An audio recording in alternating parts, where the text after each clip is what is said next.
Bonjour, c'est Philippe Normand. Eh bien, je vais vous parler aujourd'hui de Serge Gainsbourg et de Deauville. Tous ceux qui se promènent sur les planches auront remarqué que les planches rendent hommage à une célèbre chanson de Serge Gainsbourg, Sous le soleil exactement. C'est pas un hasard, la plaque qui est apposée sur les murs du bar du Soleil. C'est une chanson de la comédie musicale Anna qui a été tournée sur la plage de Deauville lorsque Anna Karina, sur cette plage, chante Sous le soleil exactement, juste en dessous.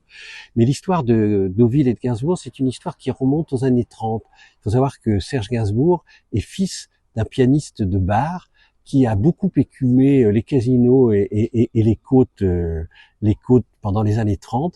Et Serge Gainsbourg le suivait dans ses tournées d'été. Et c'est comme ça que Serge Gainsbourg, je pense, a pris le goût à la fois des grands hôtels, à la fois des belles voitures et à la fois d'un certain art de vivre qu'il a eu plaisir à rejoindre une fois qu'il a rencontré le succès. Donc Gainsbourg découvre Deauville dans les années 30 et puis en 1965, il fait la rencontre de Régine qui le sollicite pour une chanson, puis il a cette intuition géniale d'écrire une chanson pour Régine qui va devenir un tube pour Régine, Les Petits Papiers, laisser parler les petits papiers. Et il s'ensuit bien évidemment une amitié avec Régine, et Régine qui a ses habitudes à Deauville, le ramène à Deauville. Et non seulement elle le ramène à Deauville, mais très rapidement, lorsque Serge Gainsbourg noue cette belle histoire d'amour avec Jane Birkin, et ben Régine va les accompagner et va convaincre Serge Gainsbourg et Jane Birkin de venir plus souvent à Deauville.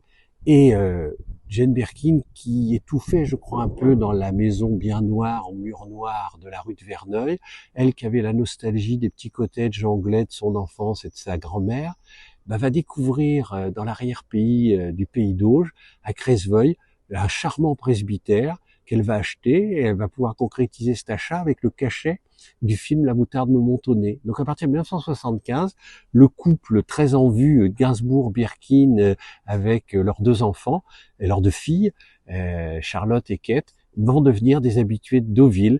Jane Birkin viendra sur la plage de Deauville avec ses filles, elle posera pour une couverture de Jour de France avec un magnifique t-shirt Deauville. Et puis c'est vrai que Gainsbourg, lui, il est plus attiré vers les 1000 propositions sympathiques du bar du Normandie, comme il est très attaché aussi au café de Cresseveuil, on le voit souvent. Mais ce qu'il faut savoir, c'est que en Normandie, il y a cette amitié avec Régine, et il y a aussi une amitié très importante avec Jean-Claude Vannier. Jean-Claude Vannier, le grand arrangeur musical avec qui Serge Gainsbourg va en 68 faire Melody Nelson, qui a lui-même un petit pied-à-terre à Honfleur. Et cette amitié et cette complicité artistique, elle va aussi connaître aussi un prolongement incroyable, parce qu'à Bonnebourg, il y a Yul Brunner, et Yul Brunner sympathise avec les Gainsbourg, à tel point que quand Charlotte naît, eh ben, on trouve naturel de demander à Yul Brunner de devenir le parrain de Charlotte.